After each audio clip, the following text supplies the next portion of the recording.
Bacaan Alkitab setahun hari ini, Senin 1 Agustus 2022, yaitu 2 Raja-Raja 20 sampai dengan 21. Demikian. 2 Raja-Raja 20. Pada hari-hari itu, Hizkia jatuh sakit dan hampir mati. Lalu datanglah Nabi Yesaya bin Amos dan berkata kepadanya, "Beginilah firman Tuhan, sampaikanlah pesan terakhir kepada keluargamu, sebab engkau akan mati, tidak akan sembuh lagi." Lalu Hizkia memalingkan mukanya ke arah dinding dan ia berdoa kepada Tuhan, Tuhan, ingatlah kiranya bahwa aku telah hidup di hadapan-Mu dengan setia dan dengan tulus hati, dan bahwa aku telah melakukan apa yang baik di mata-Mu." Kemudian menangislah Hizkia dengan sangat. Tetapi Yesaya belum lagi keluar dari pelataran tengah. Tiba-tiba datanglah firman Tuhan kepadanya, "Baiklah dan katakanlah kepada Hizkia, raja umatku, beginilah firman Tuhan Allah Daud, bapa leluhurmu. Telah kudengar doamu dan telah kulihat air matamu. Sesungguhnya aku akan menyembuhkan engkau. Pada hari yang ketiga engkau akan pergi ke rumah Tuhan. Aku akan memperpanjang hidupmu 15 tahun lagi, dan aku akan melepaskan engkau dan kota ini dari tangan Raja Asyur. Aku akan memagari kota ini oleh karena aku dan oleh karena Daud hambaku." Kemudian berkatalah Yesaya, "Ambillah sebuah kue ara." Lalu orang mengambilnya dan ditaruh pada barah itu, maka sembuhlah ia. Sebelum itu Hizkia telah berkata kepada Yesaya, "Apakah yang akan menjadi tanda bahwa Tuhan akan menyembuhkan aku dan bahwa aku akan pergi ke rumah Tuhan pada hari yang ketiga?" Yesaya menjawab, "Inilah yang akan menjadi tanda bagimu dari Tuhan, bahwa Tuhan akan melakukan apa yang telah dijanjikannya. Akan majukah bayang-bayang itu 10 tapak atau akan mundur 10 tapak?" Hizkia berkata, "Itu perkara ringan bagi bayang-bayang ini untuk memanjang 10 tapak. Sebaliknya, biarlah bayang-bayang itu mundur ke belakang 10 tapak." Lalu berserulah Nabi Yesaya kepada Tuhan, maka dibuatnyalah bayang-bayang itu mundur ke belakang 10 tapak. Yang sudah dijalani bayang-bayang itu pada penunjuk matahari buatan Ahaz. Pada waktu itu Merodak Baladin bin Baladan Raja Babel menyuruh orang membawa surat dan pemberian kepada Hizkia, sebab telah didengarnya bahwa Hizkia sakit tadinya. Hizkia bersuka cita atas kedatangan mereka, lalu diperlihatkannya lah kepada mereka segenap gedung harta bendanya, emas dan perak, rempah-rempah dan minyak yang berharga, gedung persenjataannya dan segala yang terdapat dalam perbendaharaannya. Tidak ada barang yang tidak diperlihatkan Hizkia kepada mereka di istananya dan di seluruh daerah kekuasaannya. Kemudian datanglah Nabi Yesaya kepada Raja Hizkia dan bertanya kepadanya, "Apakah yang telah dikatakan orang-orang ini dan dari manakah mereka datang?" Jawab Hizkia, "Mereka datang dari negeri yang jauh, dari Babel." Lalu tanyanya lagi, "Apakah yang telah dilihat mereka di istanamu?" Jawab Hizkia, "Semua yang ada di istanaku telah mereka lihat. Tidak ada barang yang tidak kuperlihatkan kepada mereka di perbendaharaanku." Lalu Yesaya berkata kepada Hizkia, "Dengarkanlah firman Tuhan. Sesungguhnya suatu masa akan datang bahwa segala yang ada dalam istanamu dan yang disimpan oleh nenek moyangmu sampai hari ini akan diangkut ke Babel. Tidak ada barang yang akan ditinggalkan, demikianlah firman Tuhan. Dan dari keturunanmu yang akan kau peroleh akan diambil orang untuk menjadi sida-sida di istana Raja Babel." Hizkia menjawab kepada Yesaya, "Sungguh baik firman Tuhan yang engkau ucapkan itu, tetapi pikirnya, asal ada damai dan keamanan seumur hidupku." Selebihnya dari riwayat Hizkia segala kepahlawanannya dan bagaimana ia membuat kolam dan saluran air dan mengalirkan air ke dalam kota.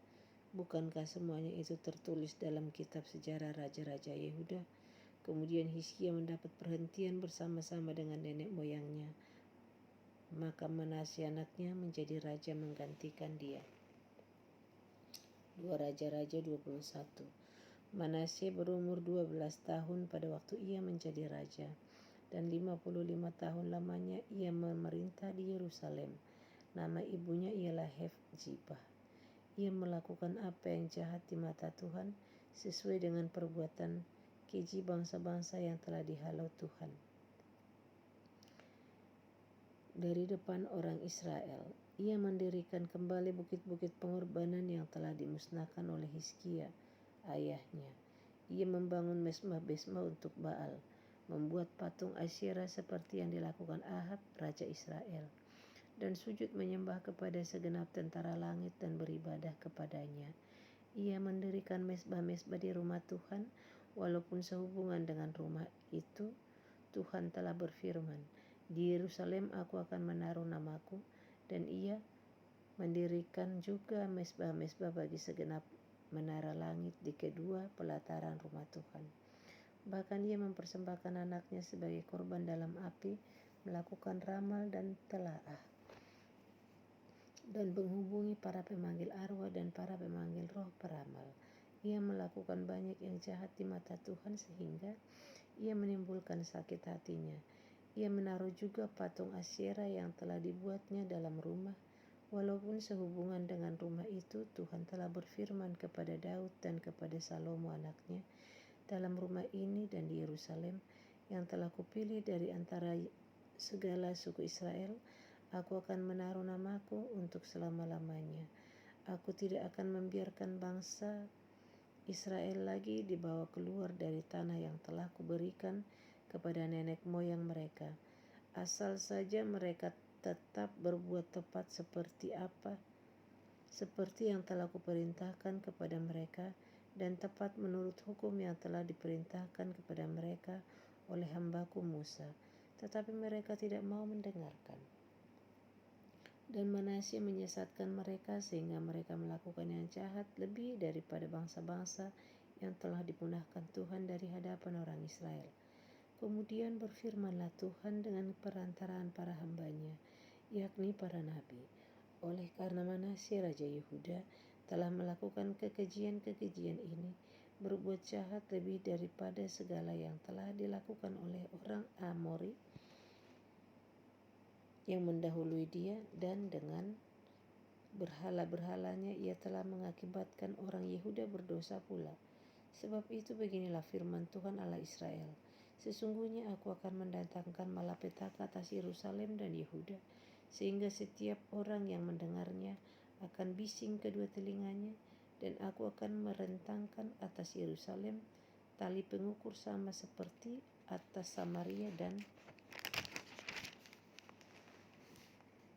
tali unting-unting sama seperti atas keluarga Ahab. Dan aku akan menghapuskan Yerusalem seperti orang menghapus pinggan, yakni habis dihapus dibalikkan pula meningging. Aku akan membuangkan sisa milik pusakaku dan akan menyerahkan mereka ke dalam tangan musuh-musuh mereka, sehingga mereka menjadi jarahan dan menjadi rampasan bagi semua musuh mereka. Oleh karena mereka telah melakukan apa yang jahat di mataku, dan dengan demikian mereka menimbulkan sakit hatiku, mulai hari-hari nenek moyang mereka keluar dari Mesir sampai hari ini. Lagi pula Manasye mencurahkan darah orang yang tidak bersalah sedemikian banyak, sehingga dipenuhinya Yerusalem dari ujung ke ujung, belum termasuk dosa-dosanya yang mengakibatkan orang Yehuda berdosa pula dengan berbuat apa yang jahat di mata Tuhan. Selebihnya dari riwayat Manasye segala yang dilakukannya dan dosa-dosa yang diperbuatnya, bukankah semuanya itu tertulis dalam kitab sejarah raja-raja Yehuda?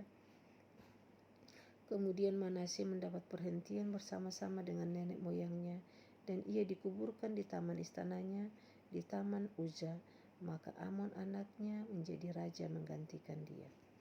Amon berumur 22 tahun pada waktu ia menjadi raja, dan 2 tahun lamanya ia memerintah di Yerusalem. Nama ibunya ialah Mesulemet binti Harus. Dan dari Riota ia melakukan apa yang jahat di mata Tuhan, seperti yang telah dilakukan Manasye ayahnya.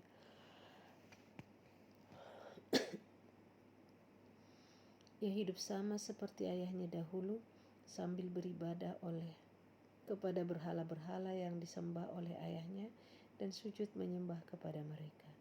Ia meninggalkan Tuhan Allah nenek moyangnya dan tidak hidup menurut kehendak Tuhan. Dan pegawai-pegawai Amon mengadakan persepakatan melawan dia dan membunuh raja di istananya. Tetapi rakyat negeri itu membunuh semua orang yang mengadakan persepakatan melawan Raja Amon. Dan rakyat negeri itu mengangkat Yosia anaknya menjadi raja menggantikan dia. Selebihnya dari riwayat Amon, apa yang dilakukannya, bukankah semuanya itu tertulis dalam kitab sejarah raja-raja Yehuda?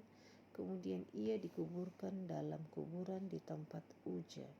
Maka Yosia anaknya menjadi raja menggantikan dia. Demikian pembacaan Alkitab setahun hari ini. Terima kasih.